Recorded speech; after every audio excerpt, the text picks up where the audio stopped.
Morning all.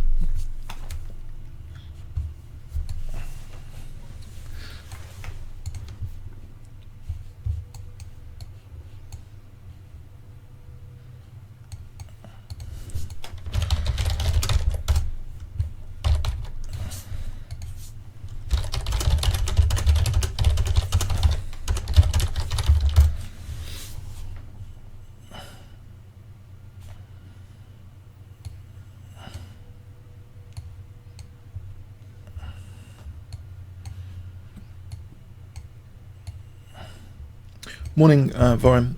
I just want to check everything looks okay. The boards, sound. So we've got the analysis board on the right, and Morning all. position on the left, like yesterday. So who was disappointed with yesterday's game? I think I was, to be honest. I was a little bit. It was a bit of a dry game.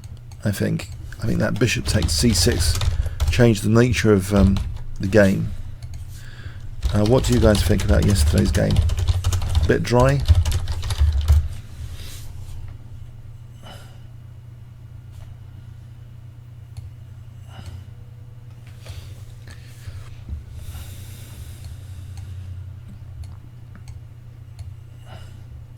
Morning, Vorim. I just want to check everything looks okay. The boards, sound. So we've got the analysis board on the right, and Morning all. position on the left. Got echo. Get rid of the echo like yesterday.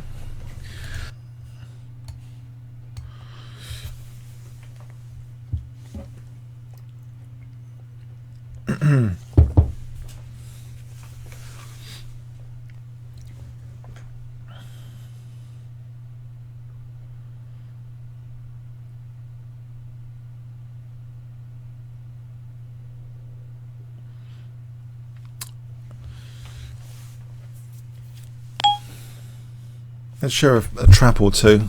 This is the analysis board. So this is unlikely to happen today. D takes, knight takes, knight d2, queen e2. Unsuspecting black might play knight f6. For knight d6, checkmate. Checkmate. Little trap.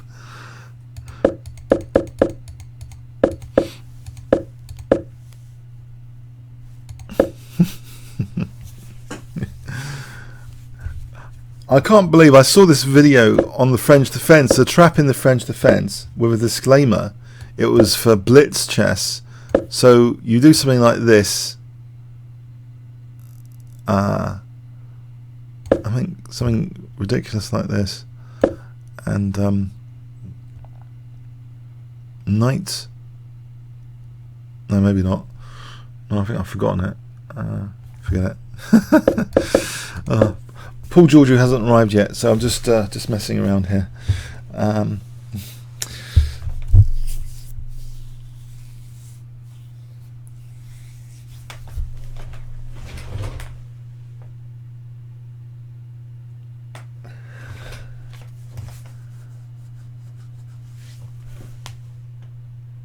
Yeah, look, both sides just traded pieces quite rapidly. You know, Magnus's bishop takes f3 yesterday, and the bishop takes e3 later.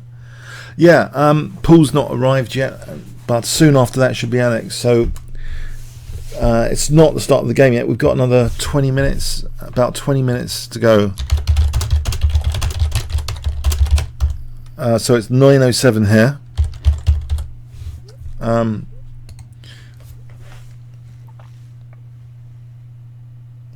So I thought yesterday was quite good fun.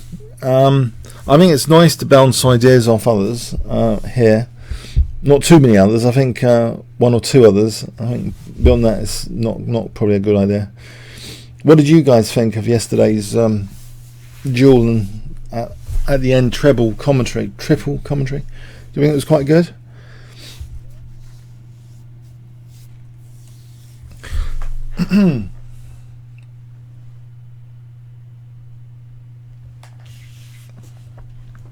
Morning, John Cox. Morning, Al Dor. Morning, Zerika.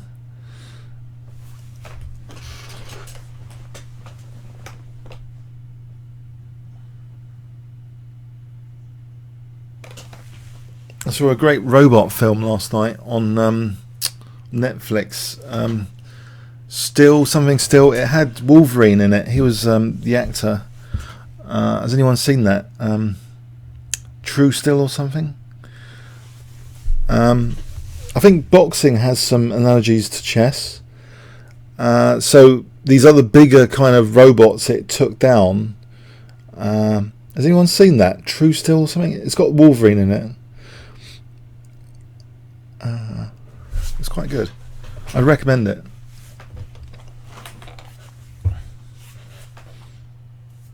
Yeah, I've also booked in the YouTube schedule for the next 2 games, but I can't guarantee dual commentary just yet, or triple commentary. But I'm definitely keen on this live commentary stuff for such an important event, especially. I'm not sure what the interest would be on lesser events. Obviously, I don't know if it's worth it. I don't know. What would you guys come for? Say the British Chess Championship, if I did live commentary. If I didn't play and did live commentary instead. I think Magnus is going to be playing in the London Classic. They've changed it into a rapid tournament towards the end of the year in December. I can either play in the FIDE Open, or I can perhaps do live commentary of the FIDE of the the London Classic. They're changing it to rapid. Real Still. Have you seen that film, Pawn Break? I think it's quite a good film. Do you not think? It was very entertaining. Morning Chess Battle. Morning Pawn Break, by the way. Very entertaining film. By the way, who's got more than a 42-inch TV, and is it worth it? I don't know, is 42 becoming the new average? Has anyone got a 55-inch TV or 60, etc.?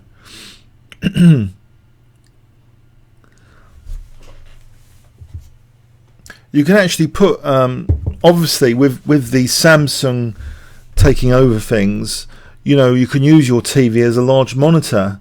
So you can have this on your TV, of course. Has everyone tried that, plugging, your TV into the computer?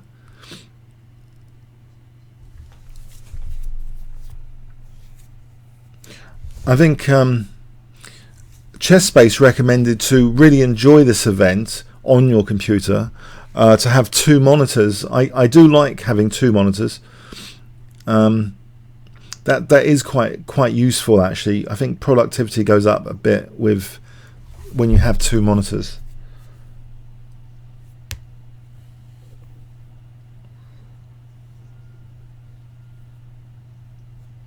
Pawn Break. It was just a shame there was no Pawn Break yesterday with D4.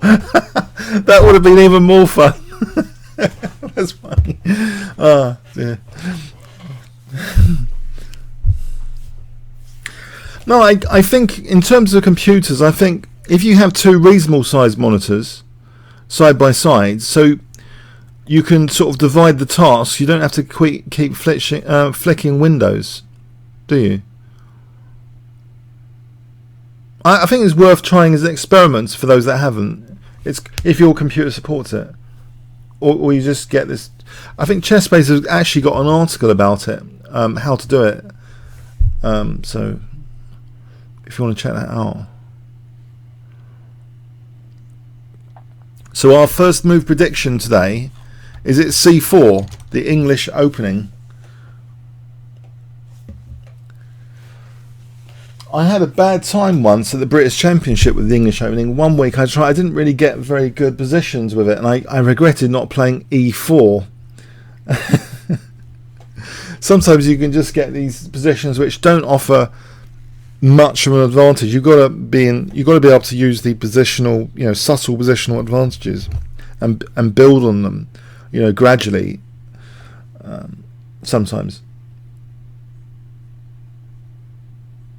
What got me interested in it a few years back, the English opening was far less analysed, so it was like a rich new territory no one had analysed. Players like British grandmasters like Jonathan Spillman, he'd started playing English opening, and it's great, when everyone else is heavily analysing E4 theory. The English opening is like a a rescue from that you don't need to have all that opening theory. But of course, it is being heavily analysed now, and there's loads of books on the English opening.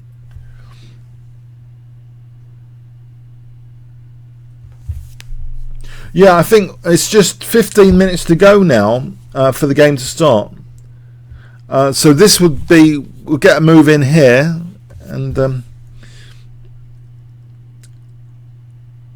oh, Atlantis, morning. Especially if you're a developer, you say 2 screens is a must. Yeah, I think so. Yeah, I think for anyone, 2 screens is probably very, very useful.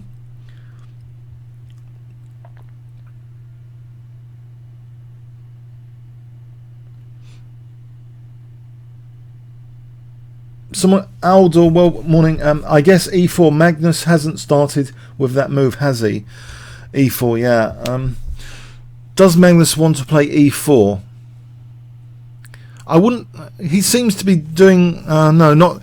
I thought his position was diabolical. Actually, in that first game, I thought that was really diabolical. That opening and that repetition. I just couldn't believe that first game.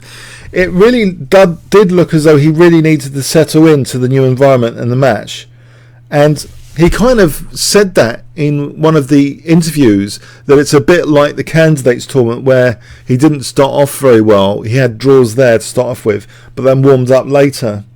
So maybe he's just like that at the start he's not really into it. He needs to get into the zone, maybe. I don't know if that's a mind you, I remember one first round of a London Classic. He beat Kramnik in the very first round once. Really impressive game.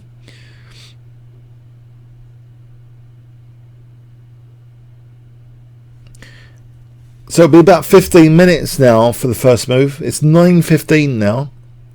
So about 15 minutes.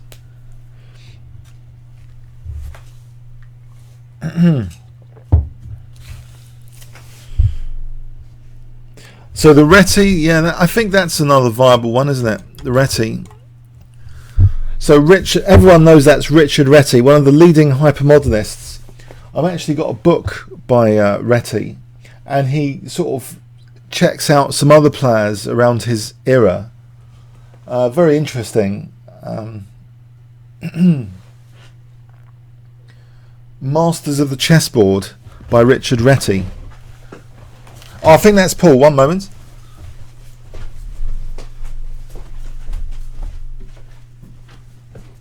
Well, I'll get it.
So we're live, Paul. We're live. Okay, looks like I think I'm going away again in a minute.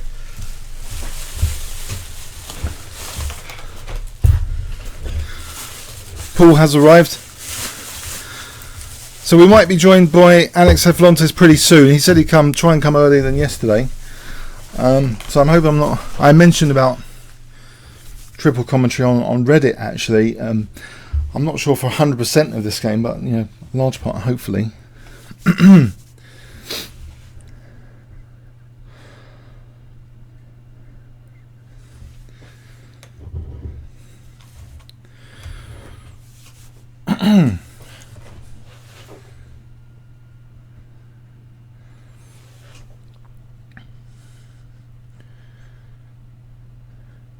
First to 6.5.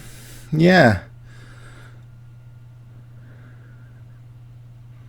Morning, Tom. Cool Mats. Morning, various stuff.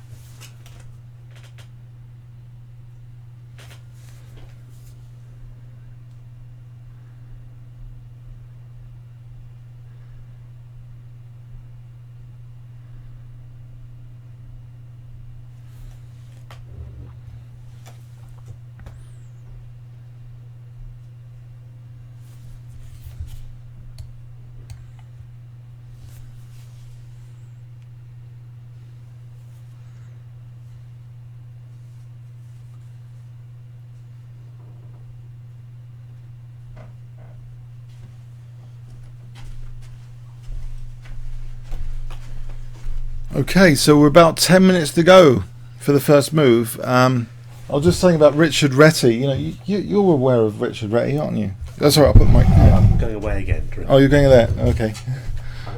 Whenever you're ready, yeah.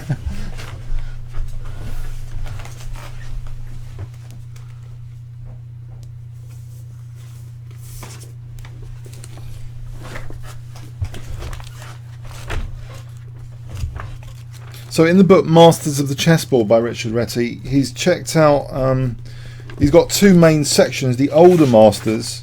So he put Adolf Anderson, Paul Morphy, William Steinitz, Siegbert Tarasch, Emanuel Lasker, Carl Slater and Harry Nelson Pillsbury in the section on the older masters. So at the time in the book, the newer masters coming along included Maroczy, Frank Marshall is there, Akiba Rubinstein, Rudolf Spielmann, Nimzovich, Vidmar, Tartka, Capablanca, Bogolojubov. I think I'm getting that name nearly. I was trying it last night actually. Bogolojubov. It's one of the most vicious names to pronounce, I think. Bogolojubov. I think I'm close. Anyway, or it could be Bogolojubal. Okay, I don't know. So then there was Grunfeld, Alakine, Erva, Simish, Cole and Torre. So interesting book, but so Richard Retty, it's good to get a first name on the first move, isn't it? Because then you get quite well referenced, you know, Retty, knight f3. But mind you, technically, when you get knight f3 and a quick g3, g6, bishop g2, this is like, it can be referred to as King's Indian attack. Would you call this, if I asked you to classify this, would you call it a Retty opening or a King's Indian attack? I mean, because it's gone past the knight f3. I don't know if you wanted to be more precise. Is it technically now a King's Indian attack?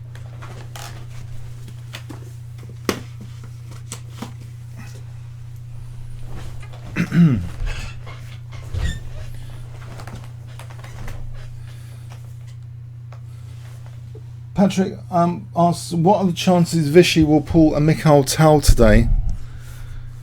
Well, I hope so, because games like that kind of inspire me for more interesting commentary as well, I think. I think the chances are, I don't know, I'm hoping the chances are good, optimistically, for some sort of attacking game today.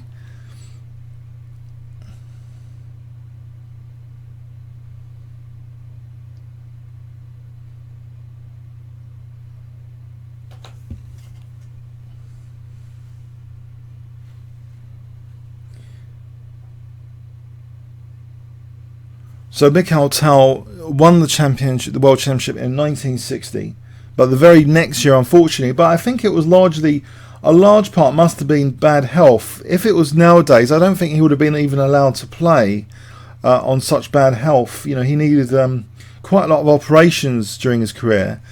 And even like years later, he was on the FIDE rating list at about 2,700, you know, many years later. So he had a phenomenal record actually in Olympiad events, absolutely phenomenal in particular as well.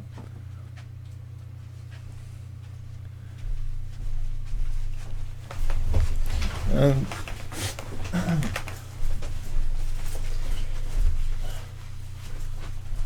you know about that, Paul? Mikhail Tal had a good record in Olympiad events. Very, very impressive in Olympiads. Right. You didn't know that, did you? How's that relevant to anything? Just talking about Mikhail Tal. There's a few minutes to start a game. 7 minutes. Okay, why don't we talk about Anand and Carlsen then? They're not as interesting. Okay, Anand and Carlsen.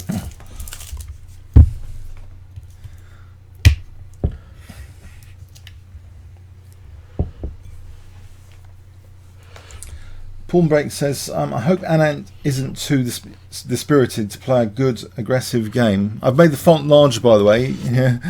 Okay, I can just about see it from here.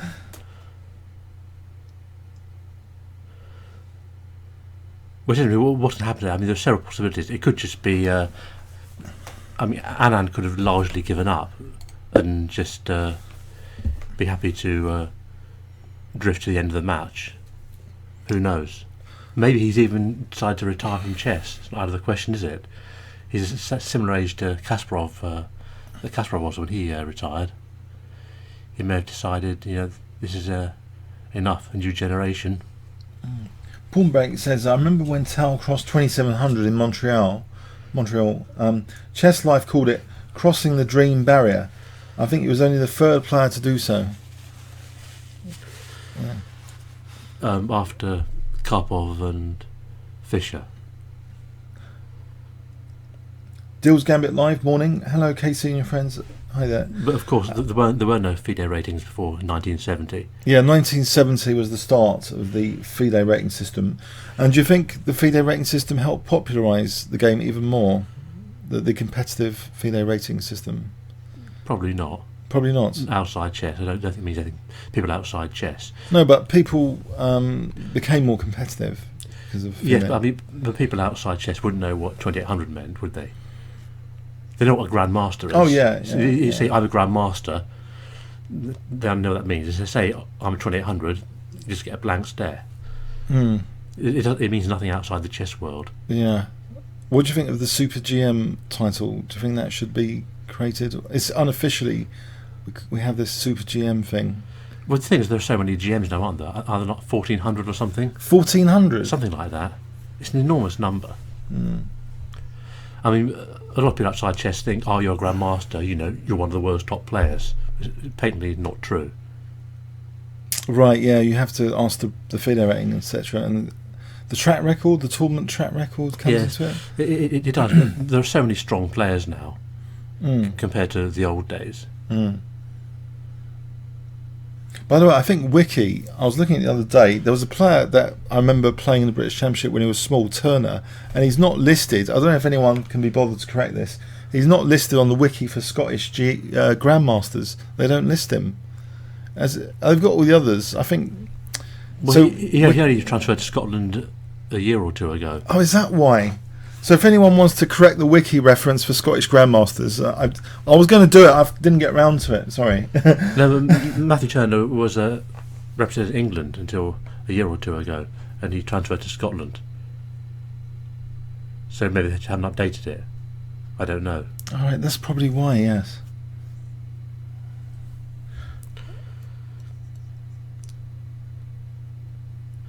So, this is interesting. Is Magnus going to play for a win today? Well, I probably expect the Reti. That's what I was going on about Richard Reti. Knight f3, I think is my my prediction. What about yours, Paul? I think Magnus may play e4 actually. E4? Yes. Really? E4? That would be very exciting. I think he may want to close out the match now, having had a solid draw with Black. A win with. What, E4 is a drawing tool? No. To actually to go 3 ahead, which will pretty much finish the match completely. It's interesting. What do you guys think's going to be the first move then? Should we have some first move predictions? With 2 minutes to go, we've got about 2 minutes to go for the first move. So you get your move predictions in. 50 points for the first move, if you get it correct.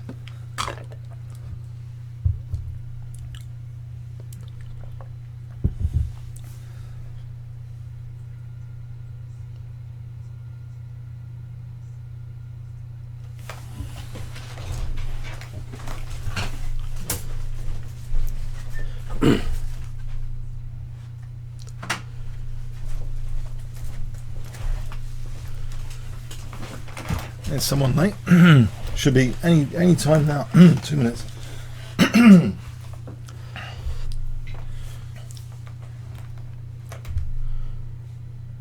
It should be 2 minutes from now. It's 9:28 according to my computer clock.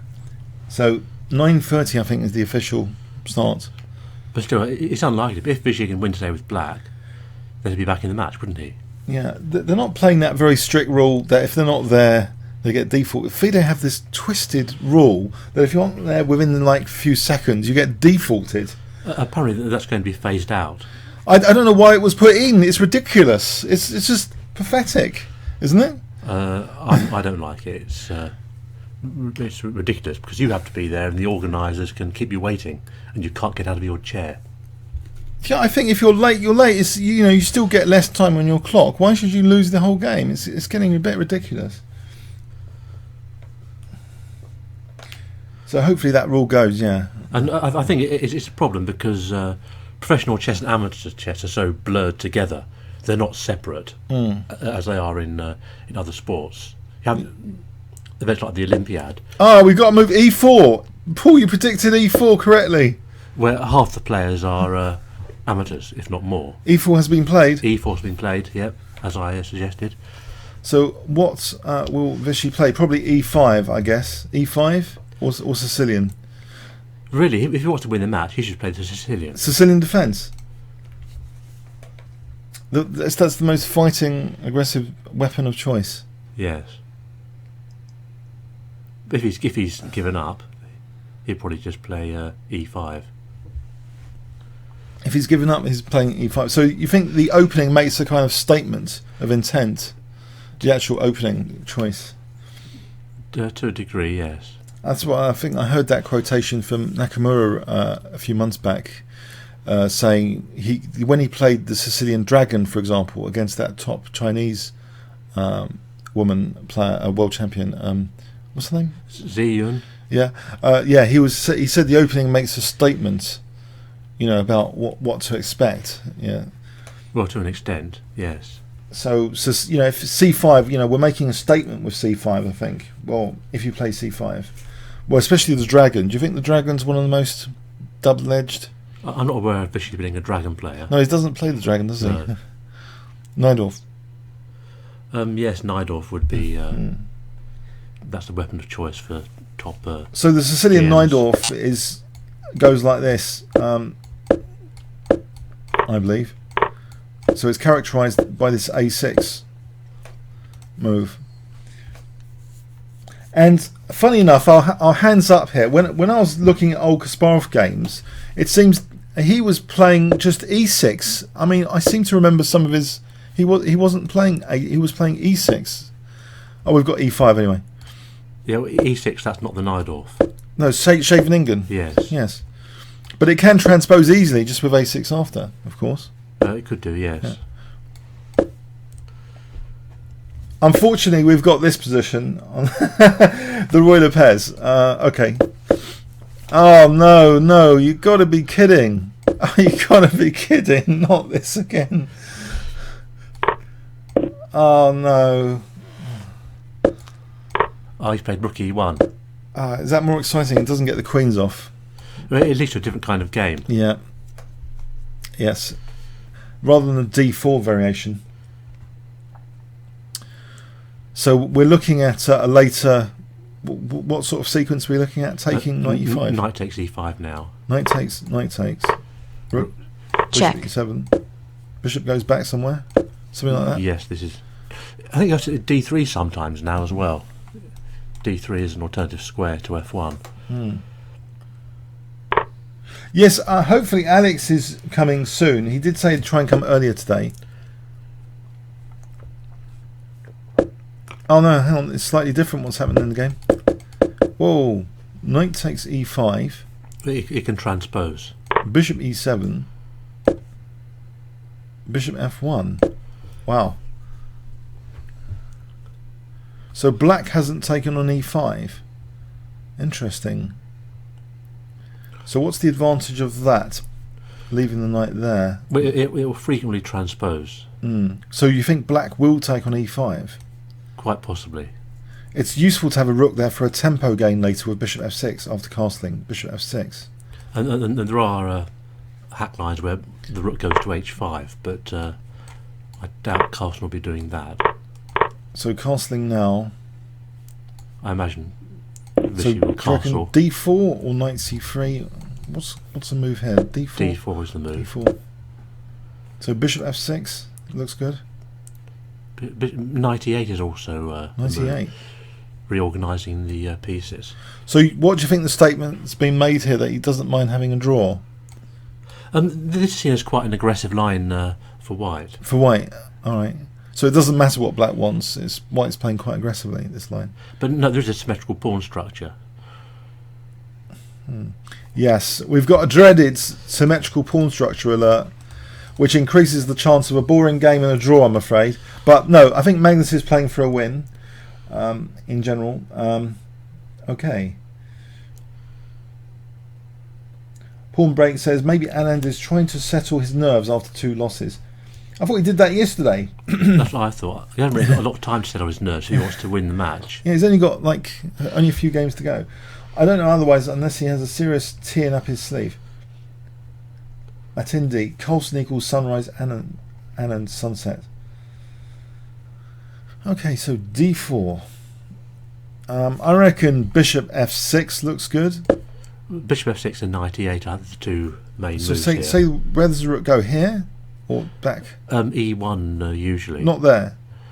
Would that be quite aggressive? Well, knight f5 is rather annoying. Knight f5. So bishop f6 has been played. Yeah, he's gone back to e1. I thought he would go to h5. Yeah, no, That's it's not, too much of a target. Now knight f5 looks standard. Then you can have g6, d5. Knight f5 is certainly logical. Just put more pressure on that d4 pawn, and then you unravel with d5 later, or maybe d6. I don't know if d5, d6. d5 is a bit of a target to later c4s, isn't it? So maybe d6 is an alternative. Well, it can end up quite similar to Petrov structurally. But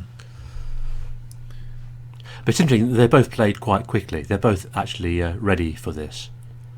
Theoretically, This position is not a surprise to either player, I don't think. is someone else? Is this a Berlin defence game? Or was it transposed into? No, it is a Berlin, yes. Yeah.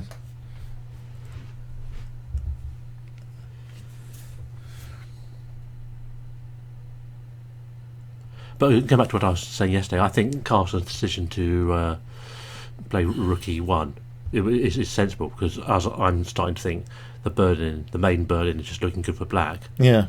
Yeah. Rook e8. Oh.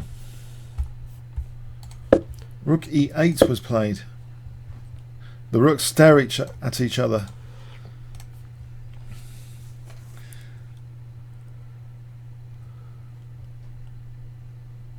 I'm not thinking this is Anand's best way to go for the full point.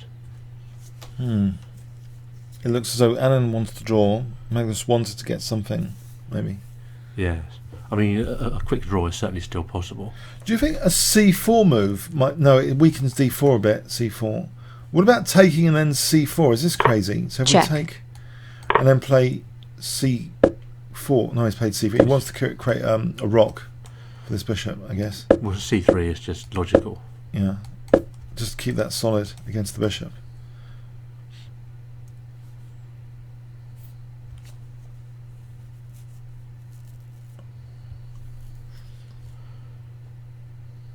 So this knight looks as though it should go on f5 at some point.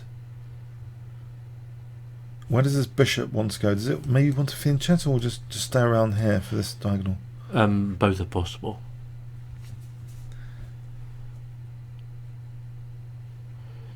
Black's main problem is the knight on d6 is slightly misplaced.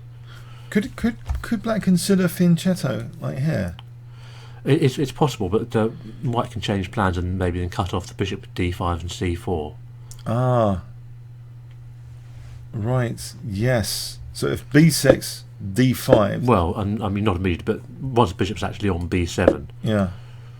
closing it off can be considered. Okay. No, I think knight f5 is more likely. Knight f5 is more likely. I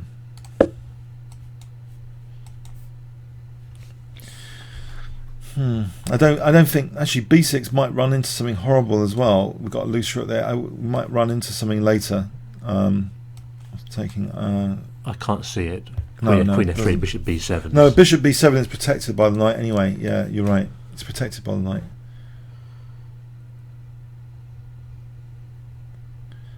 So I guess most likely is just knight f5. I would have thought so.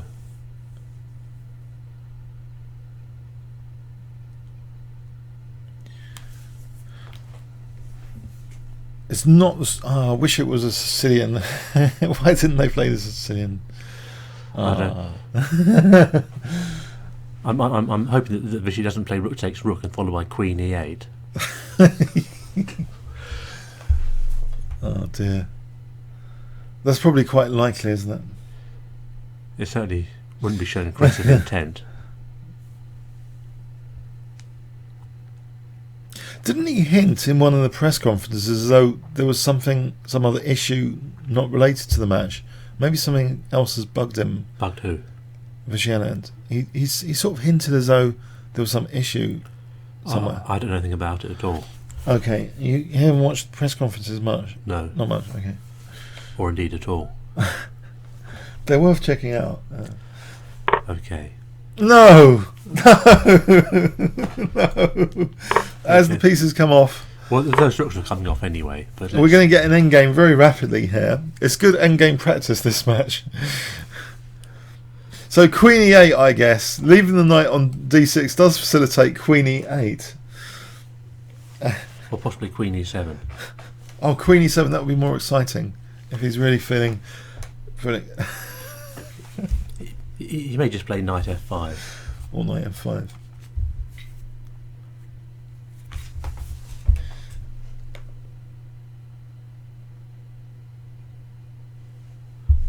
Yeah, it's going to be over by like 10 o'clock. I think we... What are we going to do if it's finished by 10 o'clock, Paul? Shall we just watch? You're going to watch me play 3-minute auto pairing and with commentary or something? Well, we'll see what happens.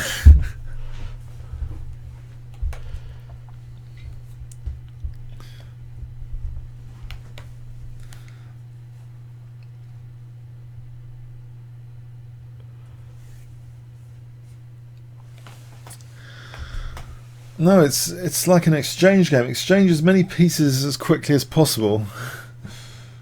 Oh dear. Various Stuff says, watch Game 6 press conference for that statement about some issue. Yeah, I wondered about that, as though there might be something going on. He's not totally into that match. I don't know. But he hasn't said what it is. No, he just hinted about some issue.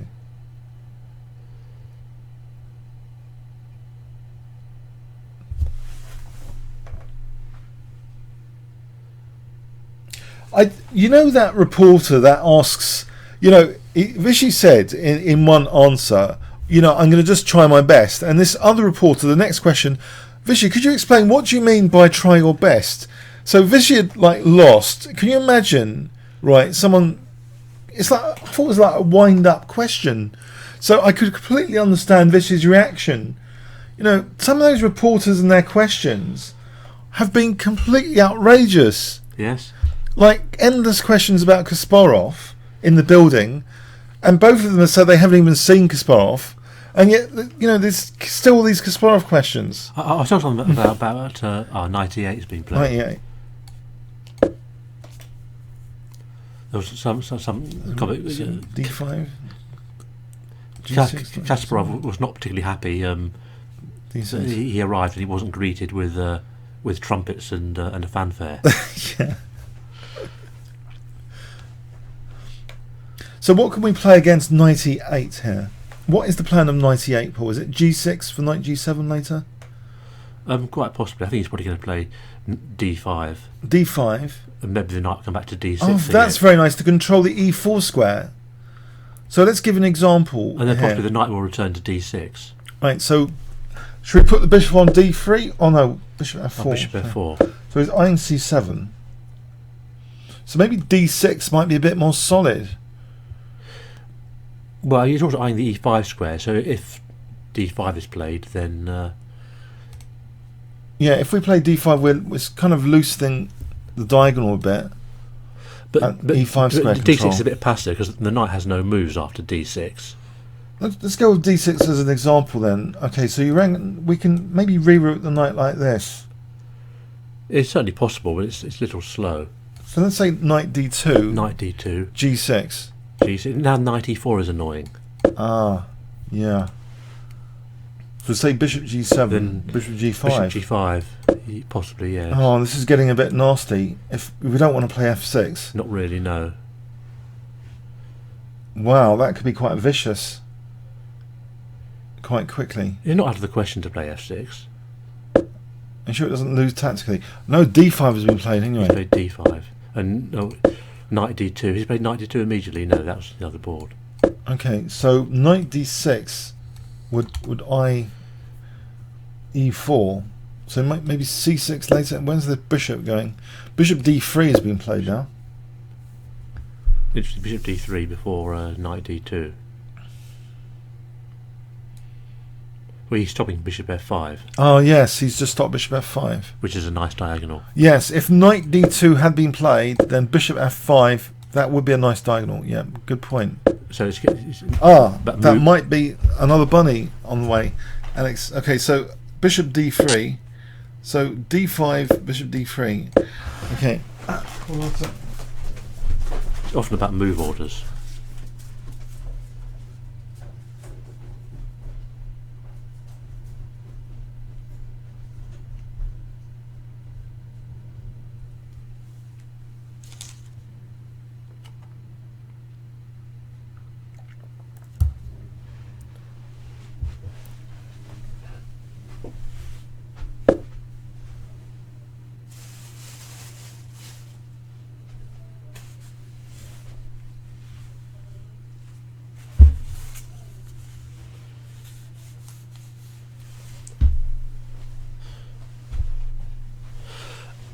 Okay, Anand has played g6, presumably planning to reroute a knight to g7, and then maybe play bishop f5.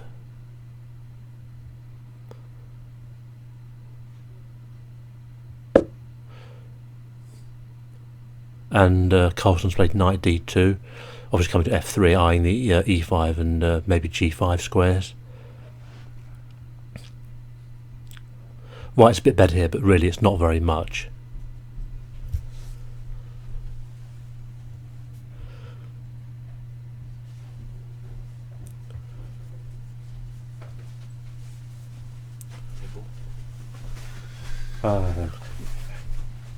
How's it going? It's not amazingly exciting so far. What was the opening? It's Berlin Ride Opus again. At least the pieces are still on. Well, some of them are. So But- we had what, a pair of knights exchanged? Pair of knights, pair of rooks. Symmetrical rooks. pawn structure. Oh god. Not great, is it, for trying to win? Not for Vishy. This is exactly what Magnus wants, isn't it? It really. I'm disappointed in Vishy Anand's play, honestly. I mean, Magnus Carlsen is not going to lose this position, is he? Yeah. This is a bit like a kind of French exchange almost, isn't it? With the E file being the only open file. It is. It's like a French exchange or a Petrov. Yeah. You know, we're live, yes. Yeah, no. Yeah, the world is listening to you. Yeah, this is only one open file, so it's not easy. There's going to have to be some kind of pawn break here for black if he's going to try and get something from his position, maybe with c5 or something, Yeah, knight g7. That's logical again. Preparing bishop f5. or even knight e6. No? 96 is possible as well, but I think to swap those bishops off would be Yeah, this is logical. classic French kind of bad bishop exchange, isn't it? This is looking like a draw to me, honestly. Yeah. There's going to have to be some kind of pawn break here with maybe c5 or. Oh, I wish I got your coffee. I'm sorry. Yeah, I was saying to. Should we rearrange? See. Saying to Paul, this looks like a French exchange, isn't it, with the one open file? We've had now a couple of moves, which I've commented on. Do you want No thanks. I don't see how Black's going to get anything without playing something like c5 or. So since you've gone, we've had g6, knight d2, and knight g7. fianchettoing the knight? Fianchettoing the knight, so to speak. So you guys say fianchetto, by the way. It's not just me, but you say fianchetto, do you? It's supposed to be fianchetto. I know it's supposed to be, but that just sounds It's wrong. It's an Italian word, isn't it? It's an Italian. Yeah, but if you look up in the Oxford English Dictionary, Yeah. they have it as a valid alternative pronunciation. I've always said fianchetto actually, but I've heard people say both. But they haven't got Boulimu as an alternative pronunciation for Boglibod, have they? I've been practicing that quite a lot, even last night. Yeah, Okay. Bogologibo. Bogologibo. Well, it's closer. I always used to say Bogolyubov, but I think it may be just Bogolyubov or something. Yeah, but I mean, these are all pretty close. Okay, so So Paul reckons bishop f5's coming, swap off the bad bishop for black, which is quite logical. But then I still, I still don't see how black's going to get anything unless he plays some kind of kingside pawn storm, which is very risky, or c5 or something. But the thing is, maybe he's not trying to get it, maybe he's just happy to draw, which is not really how he's going to win this match. Maybe he hasn't really recovered from the losses. so Queen E2. Queen E2. to be played. That's interesting because if a rook comes to the e file, it's going to be with tempo. I think the idea is to meet bishop f5 with rook e1. Oh, let's have a look. Bishop F5, Rook E1.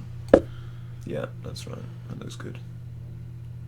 Is that really dangerous? Can we just swap? No, it's not really dangerous. We've got a threat of Queen B5 at some point. Queen D7? Probably just c6. I mean, white retains a minimal edge. Yeah. I think this is going to be drawn again, don't you think? Yeah, it could be drawn quite soon.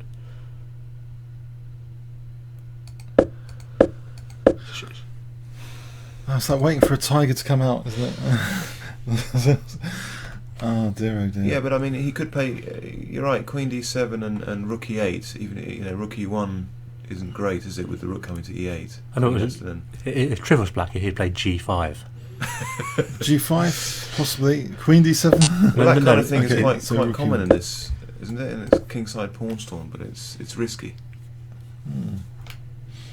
It's risky. No, G5 is just a bad move, obviously.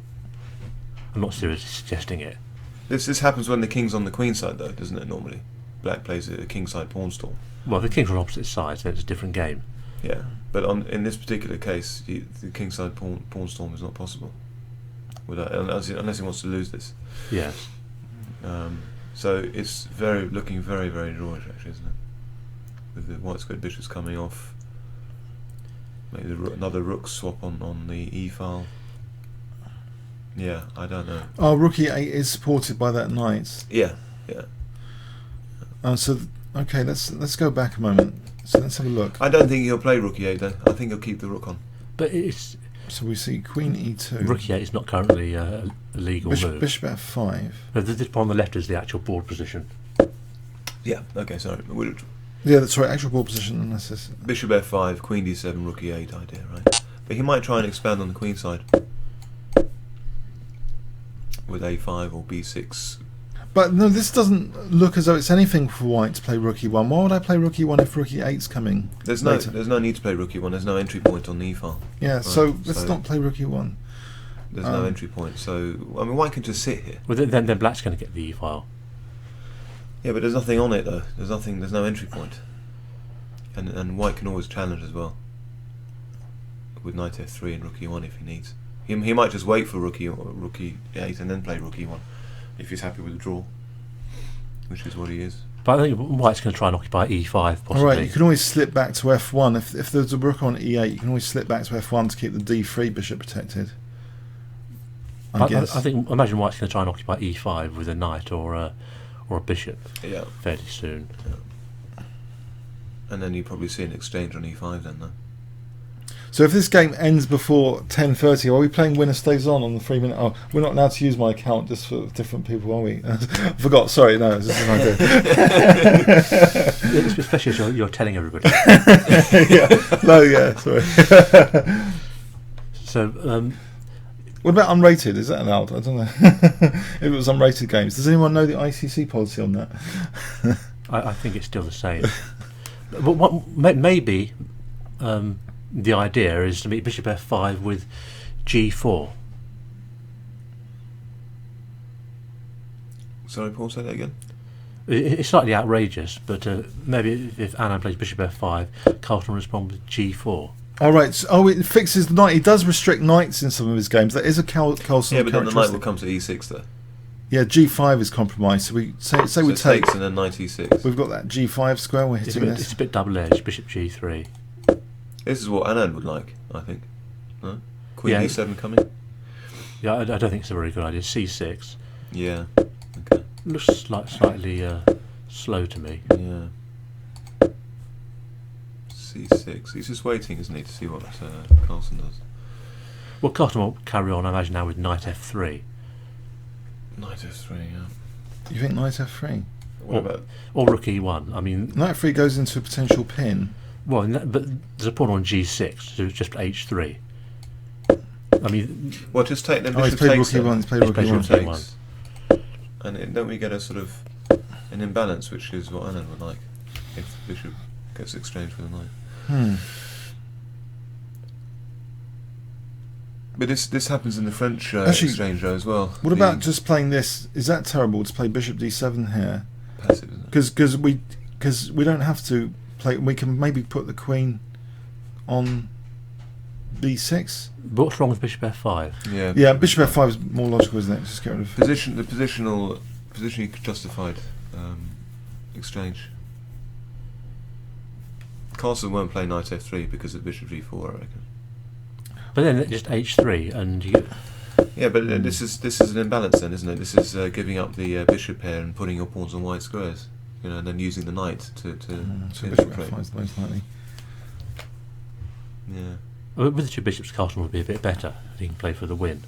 Yeah, he'll have an edge, but I mean, the knight can be a good piece as well. Yeah, I just don't see how he's going to try and win from here.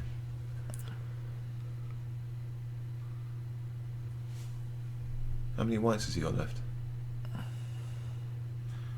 But no, Magnus Carlsen is white today, so we would have thought if he wanted to sort of try and guarantee the match to try and win today, but it's been hard against this opening to get anything. Well, this is the 8th game, so they've got 2 whites left each. So he's leaving it very late, isn't he, Anand, if he's going to win with his whites? But I think maybe he doesn't really believe he can win the match now. Really? Yesterday's game didn't inspire me with great hopes for him, and I can't see him winning today either. I mean, he's got to beat Magnus twice, and he hasn't done that for how many years? I don't actually know the statistics, but he hasn't beaten Magnus since 2010 or something, no? And the other thing, remember, Anand is slowly slipping down the rankings. He's number what, 9 or something? He's 8th, Eighth. but he slipped to 9th on the live ratings.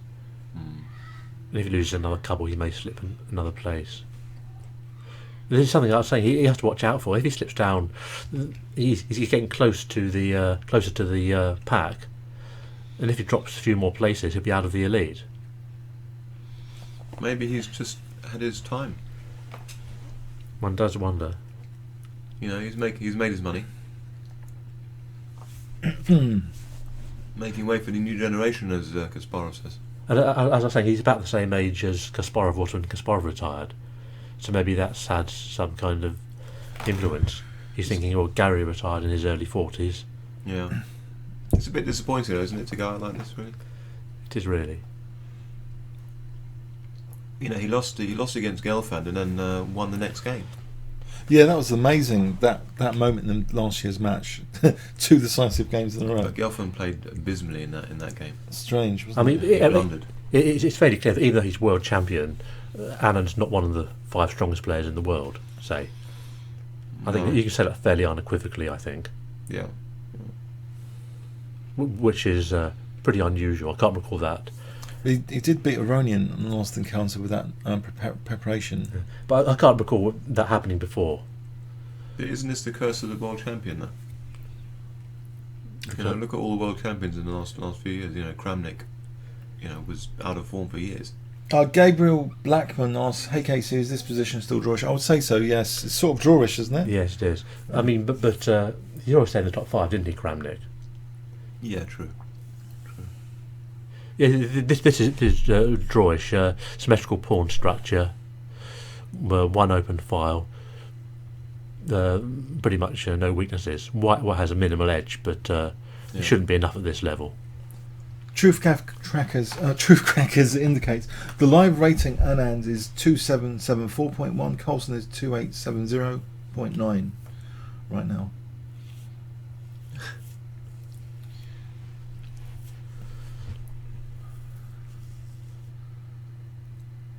Any visuals on the actual players?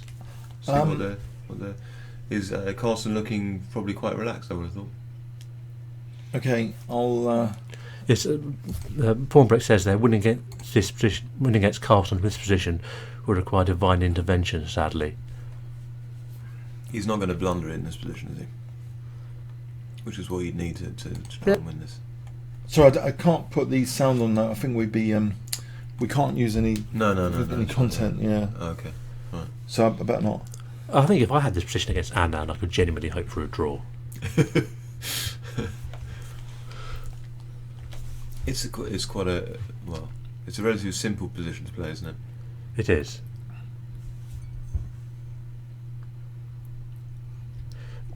I remember, someone's mentioned, John C's mentioned one of the Karpov-Kasparov matches. Karpov almost died from exhaustion, I think you meant to say, yeah. But he was leading that fight. He almost died of exhaustion? I'm not aware of this. No, the first one, which was cancelled by Kempmanes. The one in 84. Yes, but I'm not aware of anybody nearly dying of exhaustion. No, well, he was starting to lose games from exhaustion, probably, and it was cancelled. Yeah, it's not the same as almost dying, is it? I know. I think he was trying to say that. Sorry, I was just trying to read what John C was saying. Who are the best 5 players in the world? Well, that'd be Carlsen, Kramnik, Aronian, Caruana, probably. Nakamura and Caruana, I think. Have I missed anybody out? Although Nakamura's gone off the ball a bit, though, hasn't he? His controversial style, isn't it? He's going to lose a lot of games with his style. I mean, if Nakamura was playing Carlsen in a World Championship match, he wouldn't end up with a position like this as black when he was 2 games down. He just wouldn't. He'd play the King's Indian or something, wouldn't he? Exactly. Well, not against E4. Not against the E4, that'd be difficult, but... he'd probably play the Pirts or something, no? He'd probably play Sicilian. Yeah. Simple as that, really. Actually, I'm surprised that does Anand play the Sicilian? He does, doesn't he? He does, yes. So I don't understand that, though. I don't understand this opening. Why does he not play a double-edged, an imbalanced opening? That's what I was saying. I expected... I was hoping Anand would play Sicilian today. Yeah, I mean, try and cause complications. Yeah, Kasparov would have played it without thinking. This is what I don't like about World Championship matches, is symmetrical pawn structures. I think they should be banned from World Championship matches. Well, it's not. Just for spectators to have the central pawn structure is symmetrical, I suppose. Okay, we had some moves now. So yes. Anand played Bishop F5, and as expected, Knight F3. Carlsen took it, and Anand recaptured, and now Carlsen's played Knight F3. It's like looking at an exchange French position, isn't it? It is. It exactly. That's what I said when I came in. So, yeah. It's a typical French exchange. And if Black was playing for a draw, a solid, draw here, he'd be happy. But he's not. Yeah, yeah. He's got rid of some pieces. He's got rid of his bad bishop. Oh, Hero said Topalov is actually ranked 5 in the live ratings. Karana 7. So Topalov's coming back up. Okay. I still feel that Karana is probably one of the 5 strongest players in the world. I mean, it's debatable, but I don't think that Anand is. John C. writes, Karana's style maybe matches well against Magnus Carlsen, just like Kramnik plays Gary Kasparov strong all the time. Karana's still very young. Topalov has already had quite a few shots. Karana's got more improving to do. And he's what? Is he similar age to Carlsen? I would think so, yes. Topalov I think his ambition is not what it used to be. Is it Topalov? I always call him Topalov. I could be wrong. I don't know. Whatever. I don't know how to pronounce these guys' names. Do you think Vishy will try and insulate himself from feedback? He might get a lot of stick if he draws like this with... I don't know, do you think he's going to try and shut out media? Yeah, I don't think he's looking at any of the media at all the newspapers. Yeah, Yeah, he's well, quite oblivious to it. As somebody has pointed out, Carlsen has used 6.5 minutes so far, whereas Anand has used almost half an hour. Incredible. Yeah. But didn't Anand actually play the dragon once? Or did Kasparov play? No, Kasparov played against Kasparov Anand. played Yes. against Anand, right? A couple of times. Yes. Yeah. And won one of them quite brilliantly. There was one where Anand walked into a trap with rook takes c2, which I spotted about 3 moves earlier, and Vishy hadn't spotted it at all. Thought obviously he's going to see that one, and because I've seen it, but he didn't. I don't know whether he's he's playing. He's definitely not playing the right openings, is he? Oh man, is he going to play Queen D7 and Rook E8 or Queen D7 and Rook E8? Well, knight e7. I mean, the knight could come to e6. Oh, that'd be more exciting. Well, not much more exciting. The bishop drops back though, and what does the knight do on E6? Well, the bishop will then go to E4. White's bishop will Actually, go to bishop E5. E5. Bishop E5 would be good. Yeah. I mean, So another piece exchange. In fact, bishop E5 here is interesting, isn't it? yeah, but White's ideas of putting Let's have a look. Bishop E5 here. bishop or knight on e5. Is that a good move here, bishop? Because Yeah, black has weakened his dark square, Yeah. so why not exchange off that bishop? That's White's sort of not so good bishop, right? So Has white got a small edge? White potentially? still retains a small edge, Yeah. but here black should probably take that. Take that. And simply, there's 3 possible recaptures. I think with the knight is most aggressive to me, isn't it not to you? Because the knight can go back here and ID squares maybe. yeah, well, Queen D6 probably. Yeah, I think that Queen D6. Queen D6, and then what? He's not going to play his rook to the E5, is he? In that case, then maybe he'll go for A5 and A4, try and break up the queenside pawns. I think he's just happy with the draw. Yeah, it looks like it. So I think he'll follow up with rook e8. F6 is going to come in as well, though, isn't it? Kicking the knight. If you play f6, has to be slightly careful, but I think rook e8 and f6. And then King F7 maybe. Exactly. Yeah. Alright, so what does white do then against rook e8 here? White's move here if we had this position. White's move here. Yeah. Maybe Queen F3, no? Queen F3 just on F7. Then probably f6 looks fine now to me. F6, Knight G4. Knight g4 is a bit irritating because of knight h6, but is it actually anything? What do we do about this? Just king f7. King F7. You're joking, not just rook F8? Well, you play king f7, and the idea is to challenge on the on the Knight e H6 file. doesn't do anything, right? Knight h6 Check. looks unpleasant. Just king f8.